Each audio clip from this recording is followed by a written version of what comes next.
Archives since 1989 and serves as chair of the Archives Advisory Committee.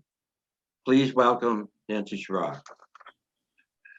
Okay, I miss seeing all of your faces, so this is certainly second best. Thank you for joining me tonight as I share with you the adventure of discovery and recovery of the 1854 painting of Winchester Village by local artist Charles Pressey. I'm going to ask you to hold your questions till the end, but I'll be happy to discuss with you what I discovered and the process.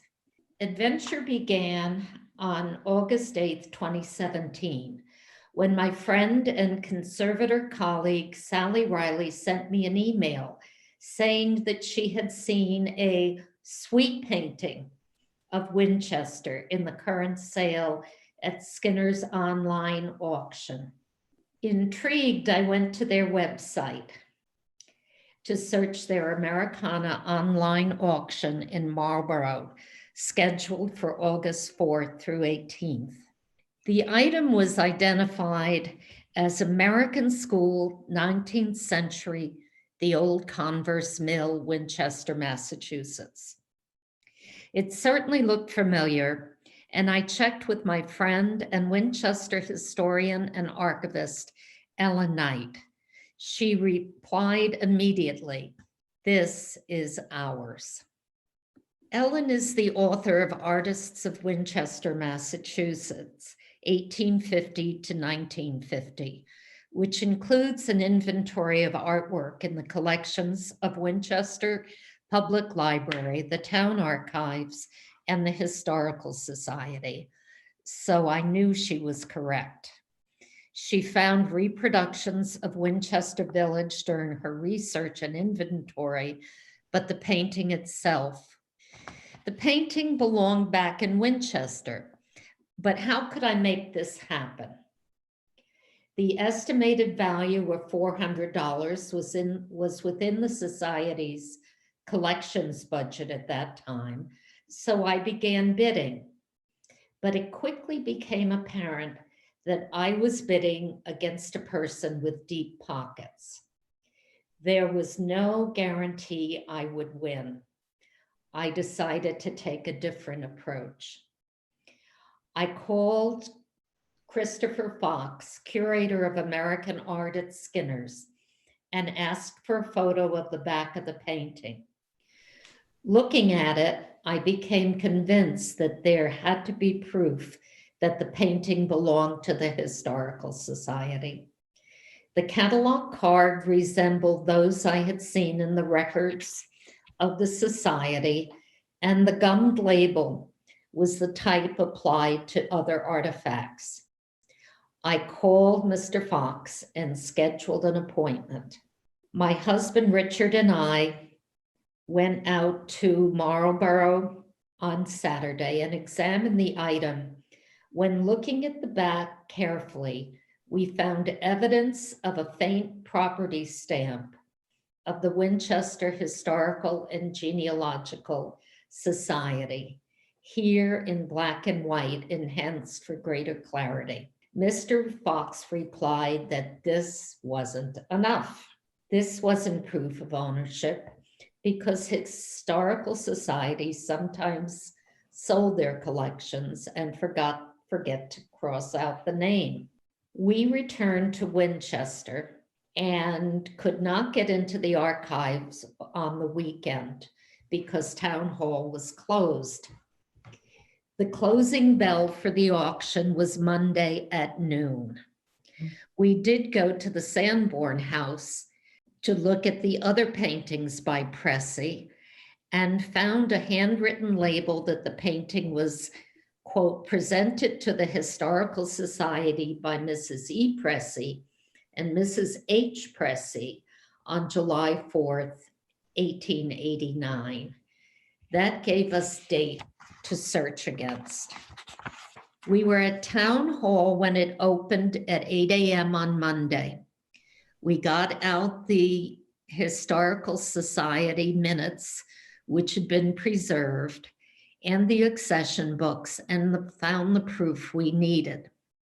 It's hard to see here, but the minutes, and I'll start reading here. The librarian announced some of the gifts since the last meeting. Among them were 3 pictures presented by Mrs. Elizabeth Pressey and Miss Helen Pressey. The accession book for that year gave more details. An oil painting and frame. Well, I guess that isn't much detail. An oil painting of Winchester Village, which is the one under discussion, and an oil painting of scenery. Other evidence included a sepia photographic print of the painting in the collection and an illustration of it in the Winchester Star for May 1st. And it was included on the left-hand side in the portfolio, The Pictorial History of Winchester, published in 1914.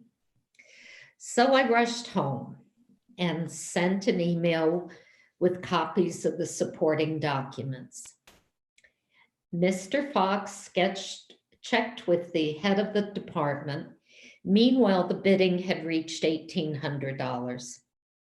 At 11:30, half an hour before the deadline, the painting was taken down from the website in the nick of time. But how could I prove what had happened to this? Why did we lose this painting? Where did it disappear? And to look at that, we need to know the history of the Historical Society and its relationship to the town library, which was very close at the beginning. The Historical and Genealogical Society was formed in 1884 and was very active. Many of the early incorporators and founding members of the town were contributing their items to it. In 1887, the collections were installed in the town library, which at that point was in the wing of Town Hall. In 1898, the society disbanded, turning over property to the trustees of the library. In 1931, the collections were installed in the historical room in the public library, and the Winchester Historical Society was established. But as you know, what happens to libraries? Libraries run out of space. So the collections were shifted to the library attic and were cared for by volunteers, some of whom volunteered to take furniture and other items to their home for safekeeping. We know this because at the time I began in the society, we were trying to recover a piece of furniture and had a great deal of difficulty with the heirs. And I think this is what happened to the painting. I think it was moved by perhaps well-meaning volunteers between 1957 and 1975. And when the board member died, his heirs put it up for sale with the rest of the estate. So I can't say it was a great robbery like the Gardner Museum, and we'll never know who took it for safekeeping.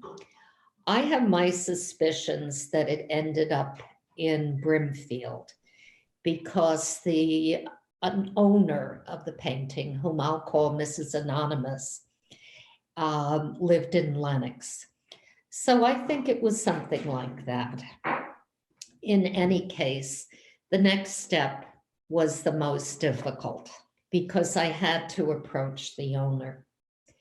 Skinner's staff were helpful, but their role was done. They did contact the owner, Mrs. Anonymous, and she agreed that Skinner's could give me her contact information. Without that, the painting would have been lost forever. It took several weeks to connect with her as she was in the midst of settling the estate of one of her family homes in Lenox. At first, she was on the defensive because she thought I was going to accuse her of stealing it. So I assured her that we were not accusing her of theft. I appealed to her generosity by saying that the Historical Society was a nonprofit and she could take a tax deduction. But she responded about how she remembered buying the painting with her late husband and was attached to it. Scared that I would lose it, I offered her $200 more than the closing bid. She agreed, and I picked it up in Marlborough. Once the painting was ours, we felt we needed to get it conserved. Years of neglect had left it warped, soiled, and damaged. I am a conservator of books, so I consulted colleagues who work with paintings.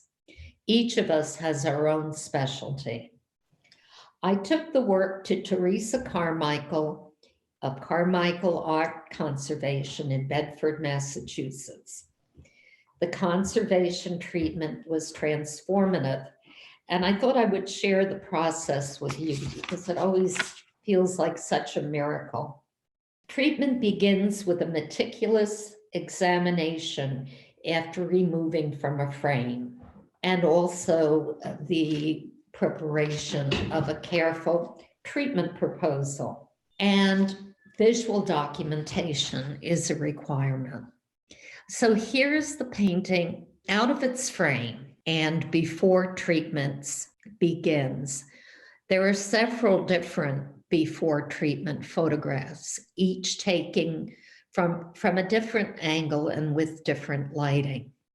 What you can see immediately is that there's damage along here it is with raking light, and you can begin to see the damage. Quoting from Teresa, the painting is executed on a thin 1/8 inch artist board. There is a convex warp. The top corner is dog-eared.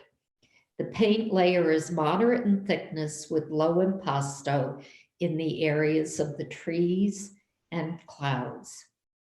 There is extensive flaking, which you can see along here, possibly due to exposure to moisture with accompanying paint losses. There's a tack hole in the center of the top edge. There is a thick layer of soot, grime, and fly specks on the surface. So much for the owner taking care of this precious item. This is in raking light, and you can see the impasto that Teresa was talking about. You can also see much more clearly than even in the clean painting, the factory along the Aberjona behind the Tannery Annex. We also uncovered proof of the artist. Here is CP in the corner for Charles Pressey. The conservator also does a treatment picture of partial cleaning, so you have an idea of how much has been cleaned and how dirty the item really is. And here you can see some of the flaking that had come off of the painting. So after documentation and acceptance of the estimate, the flaking was consolidated using a gelatin solution in heat applied locally. Surface soot and grime were removed using a detergent emulsion and a mild enzyme solution alternately. The board was humidified and flattened. And after seeing the cleaning, now it's completely cleaned. These, and you can see how many losses there are. And what's done now is the losses are filled so that you have a surface. But because conservation treatment must be reversible, and you need to be able to get back to the painting as it the evidence of the original, the conservator puts a varnish over the painting at this stage, and then does the in-painting over the varnish so that it can be removed if necessary. And here's the painting after in-painting. And this is when I really miss an audience, because there should be a gasp at how beautiful it is, because that's the way I felt when I saw it. So here's the painting as it's finished, though without its frame. And we can see the buildings now. And the question is, now that I owned it, I've conserved it, is it important? What is its historical significance to the town? And that required more detective work and more help from Ella Knight and the Archival Center. I'd like to compare the Pressey painting with the most familiar view of Winchester in the mid-19th century. This is the 1845 painting of then South Woburn by Richard Piper, a medical doctor and artist. This painting is also owned by the Historical Society, who has given it on extended loan for exhibition in the library. It shows a bucolic image of white homes and the First Congregational Church, with a sailboat in the foreground, women strolling, and a man fishing. It's on the box of Chapman's History of Winchester and is the iconic vision of mid-19th century Winchester. And to emphasize its beauty, it's framed in a very elaborate gold gilded frame. Compare it to Pressey's view. It's also looking at the church, though a different church, the same site, a different reconstruction of the church, but he's chosen to walk, I don't know, 500 yards down and look at the church over the tanneries. We see details like the tannery annex and the currier's shop. Tanning was a smelly job, polluting the river downstream. Winchester was both agricultural and industrial, with industry in the very center of the village.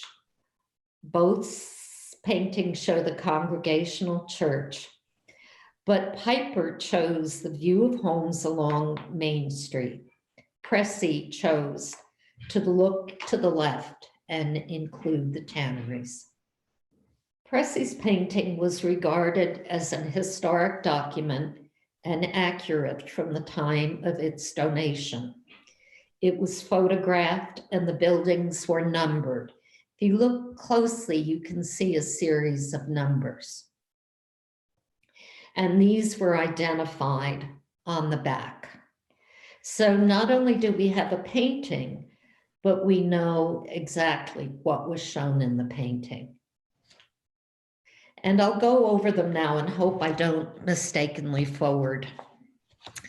Number 1 is the annex to Thompson's Tannery. I warned you about this. And in front is Mill Pond, Main Street, the first courier shop in South Woburn, owned by Benjamin Thompson. A courier was someone who did the processing of the leather after the tanning. In the back, you see the First Congregational Church. To its left, what was called the High School House, and it was located at the corner of Dick Street. So right here, you're looking at the corner of Church and Dick's. And up here is what's called the Tenney House. And although unidentified, Ellen found in the financial records that an auxiliary schoolhouse had been built in 1856. So we know what we're looking at here. And I'd like to look at some of these buildings in more detail. The first thing is the confusion over the church. The Piper Building, painted in 1845, shows the first version of the Congregational Church. I thought this arcade led into the burial ground behind the church, but Ellen told me that these were in fact stables, so that when you rode your horse to church, you could park your horse and carriage there. This church building burned in 1853. It was rebuilt amazingly quickly. The architect was Esty, and here you see a photograph of it. Very clear that Pressey showed the 1854 building, so we know that's the earliest date that it could have. This is called the high school and the auxiliary building next to it. Interestingly, this was built when Winchester was still part of Woburn. It was called the District 5 Schoolhouse. It was remodeled and moved in 1865 when a new high school was built, and it was moved to Vine Street. And many of you will remember this was next to the Co-op Bank and remained until 1990 when it was demolished to make way for an addition to the Co-op Bank. And 10 Dick Street is still there. The Tenney House is still there. It's 10 Dick Street. We can't tell whether the front faced down the hill or to Dick Street, but it probably didn't have its porches at that point. So we can conclude then that the painting is significant as the first work of art to document the new town of Winchester after incorporation.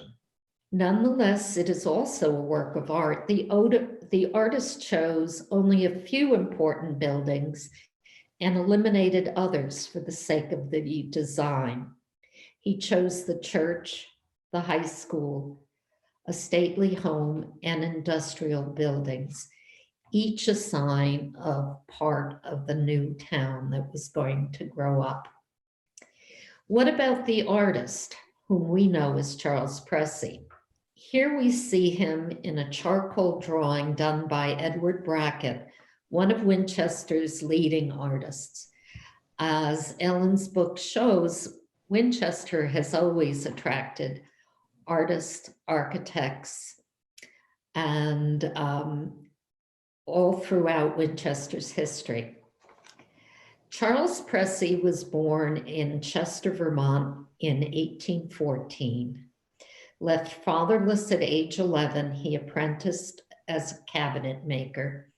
At 16, he moved to Boston and set up as a maker of picture and mirror frames. He returned to Chester for education for 3 more years and married his first wife, Adeline Wheeler. He returned to Boston and moved his business to Winchester in 1842. He built several houses on Mount Vernon and Washington Street, none of which remain. His daughter, Helen, was born in Winchester. After the death of his first wife, he married Elizabeth Patton, also from Vermont. Pressey was active in Winchester immediately.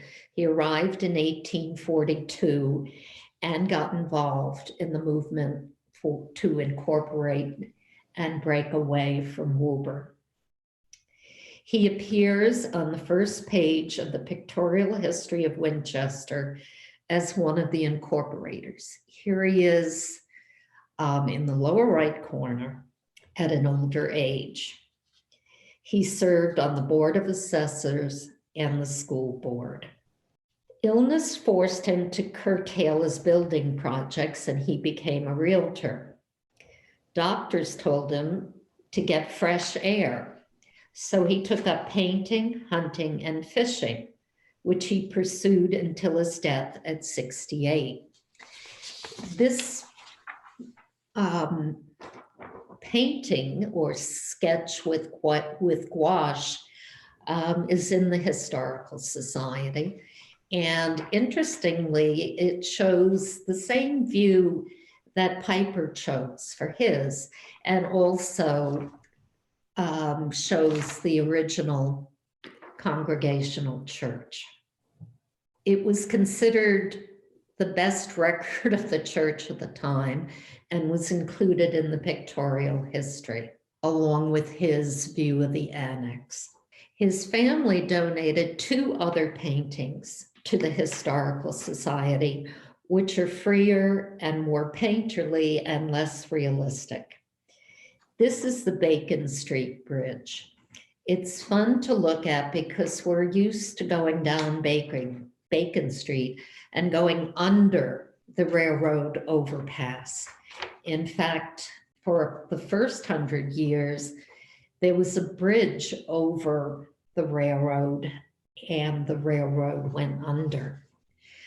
This painting, this oil painting, takes even more liberties. This building on the right is the Skillings Mansion, which was on the site of the Jenks Center. There was a hill that was removed, but I don't think it was that high. There are other details like a railroad and then the highlands in the distance. Charles Pressey died in 1882 at the age of 68. I'd like to quote from his obituary in the Winchester Star, which described him as shrewd, honest, honorable, uncommonly witty, with a cheerful and hopeful disposition, and admirable literary tastes. I also like him because he appeared to appreciate strong women. His second wife, Elizabeth Patton Pressey, was a teacher who trained at Mount Holyoke. They met when his daughter, Helen, was a student at the Chester Academy in New Hampshire, where Elizabeth was a teacher. They married and Elizabeth moved to Winchester. According to the custom of the times, Patton's teaching career ended, as they did up until 1964, when the Equal Rights was passed. So her commitment to education continued. She served as a Sunday school superintendent, and from 1874 and 1880 as the longest serving of the women members of the school committee. Women were not allowed to be selectmen, but were considered suitable for the school committee, even though they did not yet have the right to vote. After leaving that committee, she was active in the Fortnightly, a club for college-educated women in Winchester, becoming a director.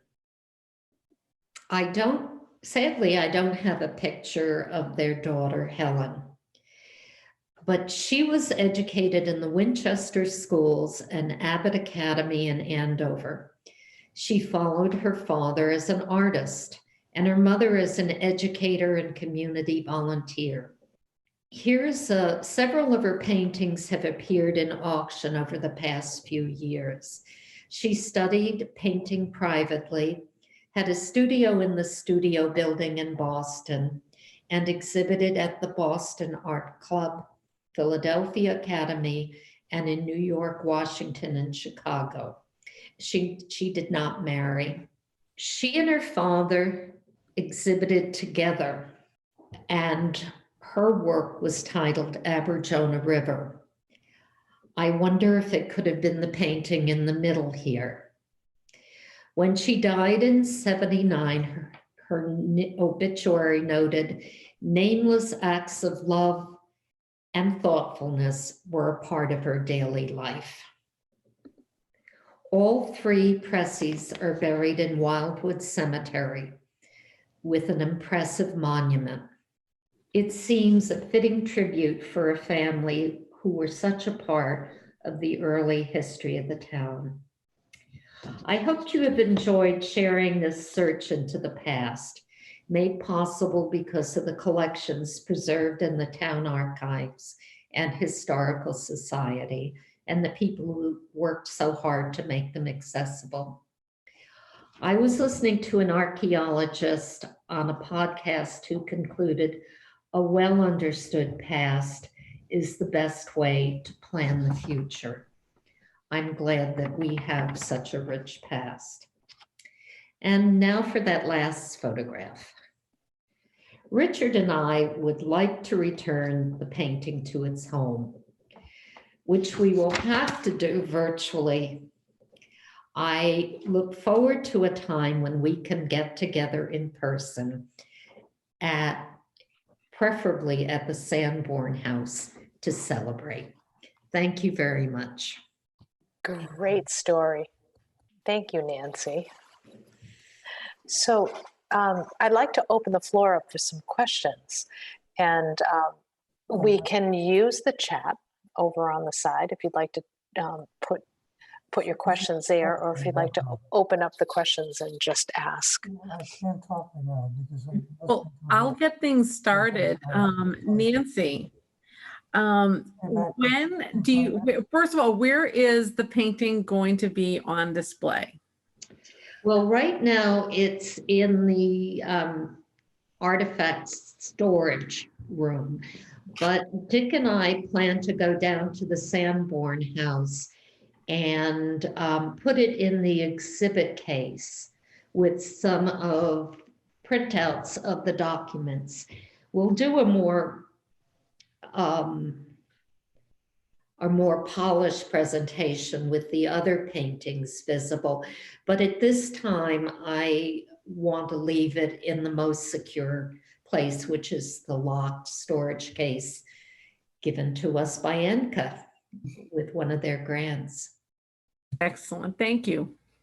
Question, Nancy, not about the painting, which is wonderful, and your talk was fabulous, but about where in Wildwood Cemetery is the monument to the Presseys?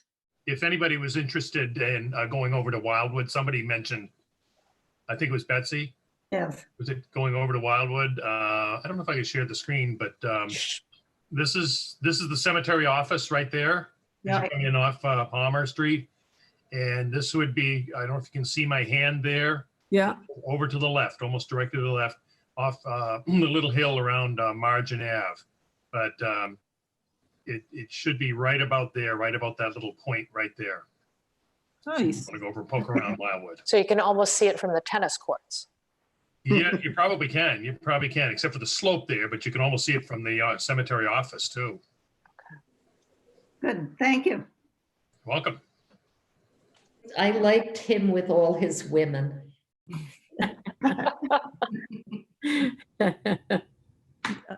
Nancy? It's Yeah. Ellen Spencer. I was just curious when you were going over the timeline in the beginning of the talk. I wondered why the original Historical and Genealogical Society was disbanded.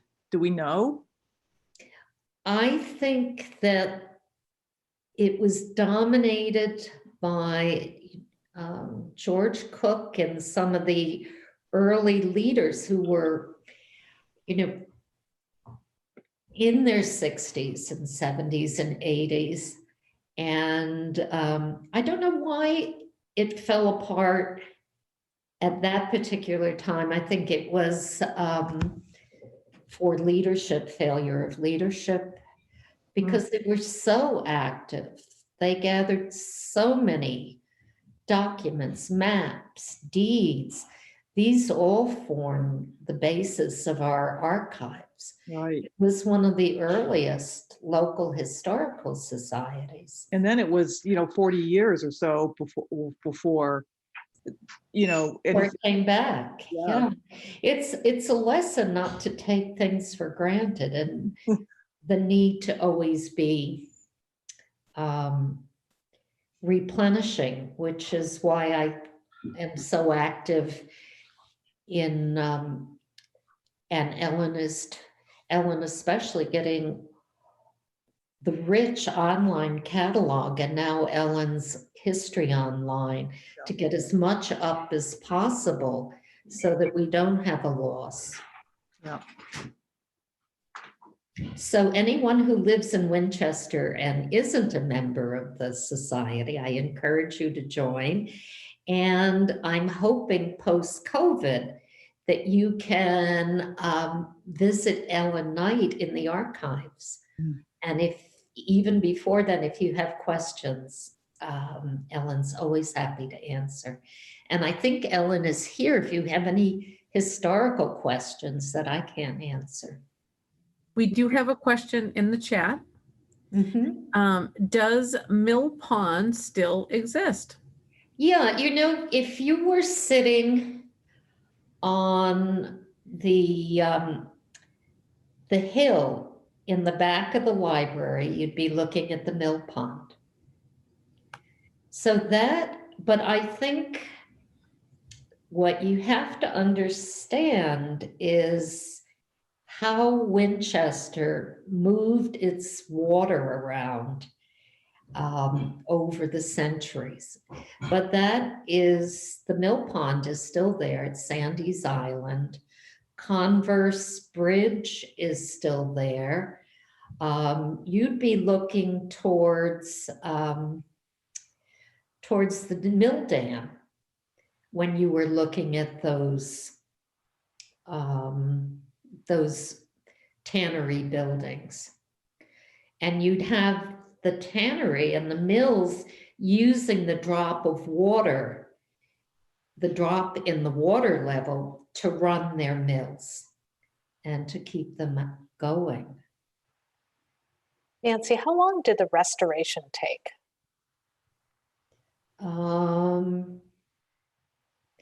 Well, it had to wait 2 weeks to flatten. And I think she did it in a month and a half. I can only judge, how long did it actually take to do the work? I can only judge by the bill and what I would guess the hourly rate to be, that it would be around 10 to 12 hours. Oh. But it's a very small, it's 9 by 12 inches. At the beginning, I thought, oh, this is just an amateur. It was described as a primitive or naive work of art. But I think he was just beginning at that point to be a painter. But the more I looked at what he chose to put in his painting, the way he simplified it, I see it almost as an allegory of Winchester when it began, this mix, and also the very great importance of the Congregational Church. It's where the founding fathers of the town met. And remember that we didn't have a Winchester till 1850. So this really is a tribute to the beginning of the town. Nancy, what is the size of the more well-known painting that he did that you showed? Those are bigger. Because I just from what I know,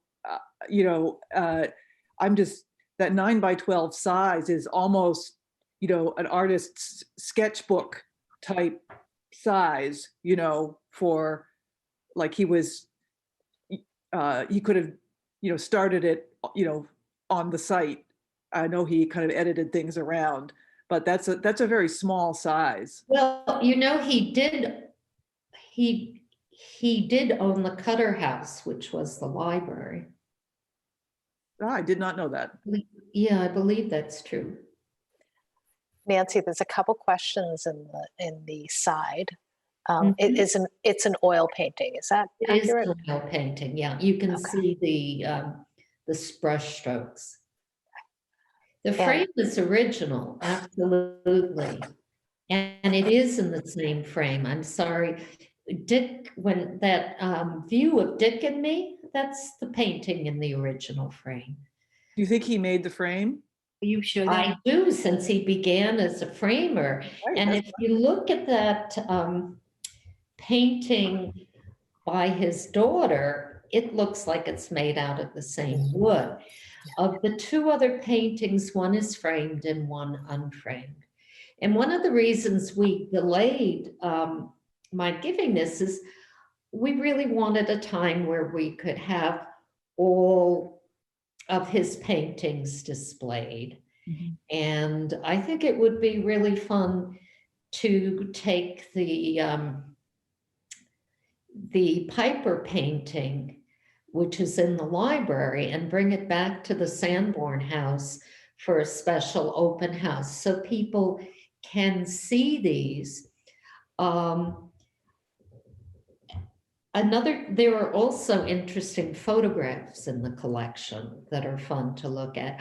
I thought that it was an artist's gimmick to show the steeple reflected in the mill pond. But you know, I found a painting, I found a photograph, and sure enough, there was enough empty space that steeple showed, and it's much higher than I think we realize when we have all the other buildings in front of it. So we need to have We will have, another Yes, celebration. we will have a celebration Another celebration. when all of the stay-at-home business is over, and we'll get to visit and see the paintings in person, which I think is lovely. And share a toast, whether it's wine or tea. Exactly. It's good to be back together. There's one more question out here, which is, I have no contact with Mrs. Anonymous since sending my check. I don't, Do you have I a- think she, Oh, do you have from the painting, does that give you a better sense of the color of the Congregational Church? I know it was not white. And then of course there was the black and white photograph where you can see it was a much more, it was a darker or more saturated color. But does the painting, do you think that it shows the color accurately? And if so, how might you describe it? I asked Ellen that same question, and Ellen, do you want to answer it? Is she there? She is. I think you said that you couldn't find a record of the color, but that another similar church had been a color that resembled stone. So I'm thinking that it might have been a warm taupe. I'm sure it wasn't pink, but that photograph definitely shows the color. So perhaps it was an imitation of brownstone, which was just coming into popularity and maybe even sanded. Yeah, It could very well be. Thank you, Maureen. I think that makes a lot of sense because I think it definitely was colored, and I don't know when it became white. So the same thing happened inside. When I was on the facilities committee, we repainted it based on a photograph, and it used to be all white inside. And then we found this photograph where they had the different colors inside that you see now. And when we had the church repainted, we had it done that way. So the outside could have been the same way. I have to say that I forgot to plug. Oh, oh no, did we lose her? we might have. Oh no. Well, hopefully she'll log back in. Let's give her a moment. I mean, this whole thing of painting everything white is a later thing. And I think the buildings were much more interesting probably back in the time they were built. Well, I actually consulted on the interior colors for the first Congo, whenever that was done. It was quite a while ago. Yep. Someone who was on the committee, just because I do a lot of color consultation, and I'm not sure that what we ended up choosing were exactly what was there, let's just say, but it certainly was not all white. The most interesting part is the photograph that we were working from showed the thing with 3 sections going to the middle. And now, of course, it has a standard church down the one aisle down the middle. Right. And apparently they changed that in the 50s because they were losing too many weddings. Practicality. Well, the altar area was also remodeled, earlier than that by Robert Coit, who also added the chapter house. So Yep. There have been several different There's a alterations. lot of interesting evolution of that area. Yes. I don't know if we're going to get Nancy back. I know. Well, that is too bad. It is. Okay, well, thank you. This was a great audience. I'm thrilled that so many were able to join us this evening. I don't see Nancy rejoining, so thank you very much for being such a great audience. Please do join us for our December 8th event, which is the history of Christmas music of the 1940s. Where there will also be a Jenks Center event that is happening. I believe it is the 20th, and will include that event along with the email, so that if you're able to make either of those events, it'd be great. I wish everybody a happy, safe Thanksgiving.